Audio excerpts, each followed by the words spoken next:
On va terminer ce dernier point sur l'histoire du 43e Biman.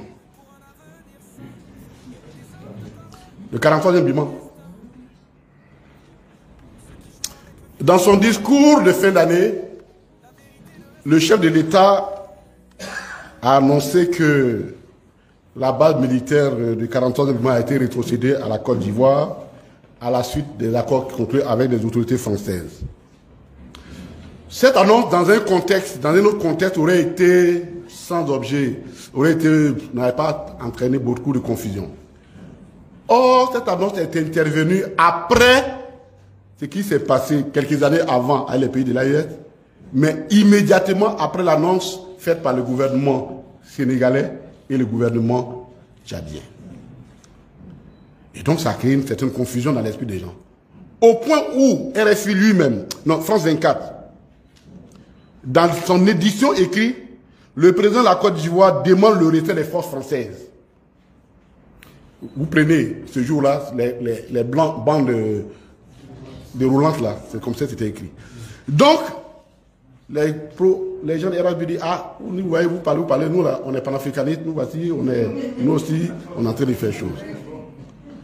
Donc, il veut se donner l'étoffe des héros panafricanistes.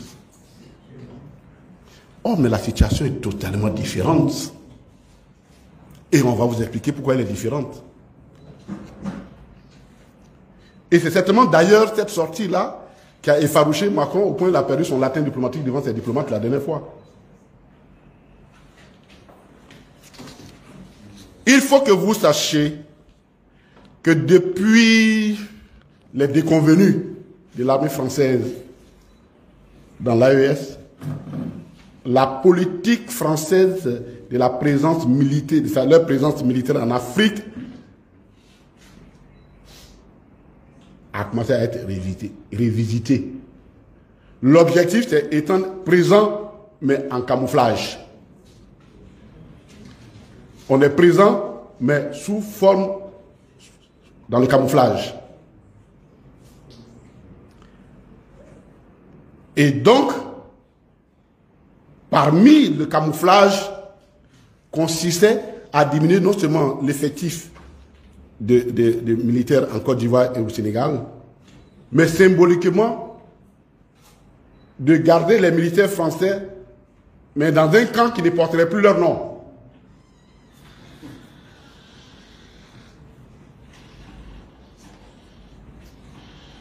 Et c'est ce qui s'est passé. C'est d'autant plus vrai que, fort du soutien que leur a apporté l'armée française pour la conquête du pouvoir en 2011, l'État de Côte d'Ivoire et le gouvernement français ont signé un traité qui renforçait celui de 1961 en 2014, 2012. C'est quand ils ont chassé, là, ils ont traité un traité. Le traité a été signé le 26 janvier 2012.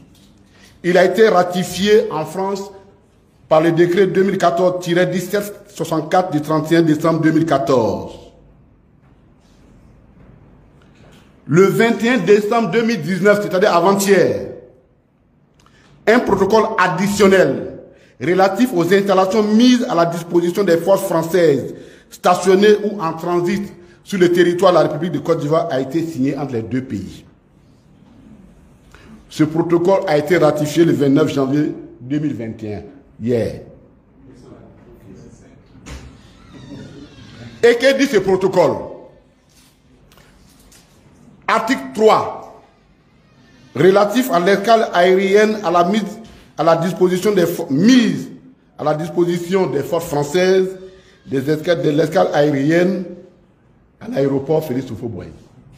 Et son alinéa indique ceci, et je le cite intégralement, afin de permettre de mettre en œuvre l'organisation d'escale aérienne prévue au point C du point 1 de l'article 4 du traité, c'est le traité dont je parle là, la partie ivoirienne met gracieusement à la disposition exclusive des forces françaises une parcelle pour l'implantation de l'escale aérienne pour une durée de 50 ans.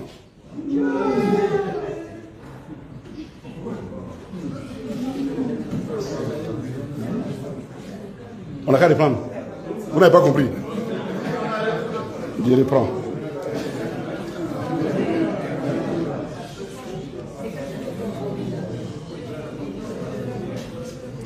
Le décret de ratification signé en France le 29 janvier 2021, j'ai dit bien hier, 21. Vous comprenez?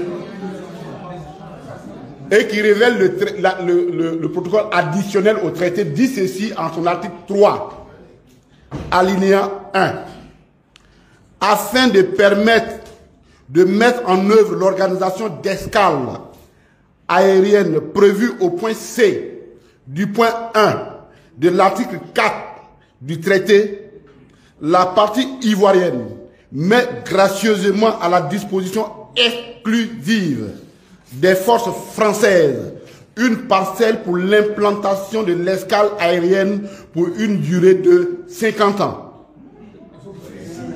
On a compris? Est-ce qu'on a compris ça?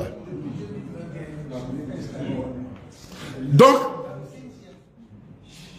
en 1921, donc hier, la France, en 2021, il y a dit 1921, non, 2021, pardon, la France et la Côte d'Ivoire ont renforcé la présence militaire française en Côte d'Ivoire. À ce jour, ce traité n'a jamais été résilié. Donc, dire que les forces françaises quittent la Côte d'Ivoire, c'est une contre-vérité. Parce qu'on va être poli, c'est une contre-vérité. C'est une omission grave. C'est une omission grave.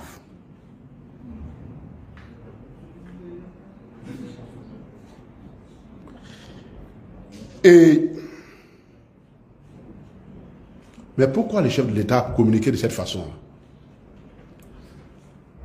C'est parce que, en tout cas, c'est que ces militants ont perçu, ils veulent profiter aussi de l'héroïsme qu'on accorde à tous les panafricanistes. Ils veulent bien en profiter. C'est pourquoi il a communiqué comme ça. Au délit d'art vertueux, pour un avenir sain, des hommes de parole pour guider notre destin. Ceux qui jouent avec le feu finiront par se brûler. La vérité ne restera pas cachée. Le méchant fuit sans qu'on le poursuive, mais le juste est plein de confiance comme un lion, proverbe 28.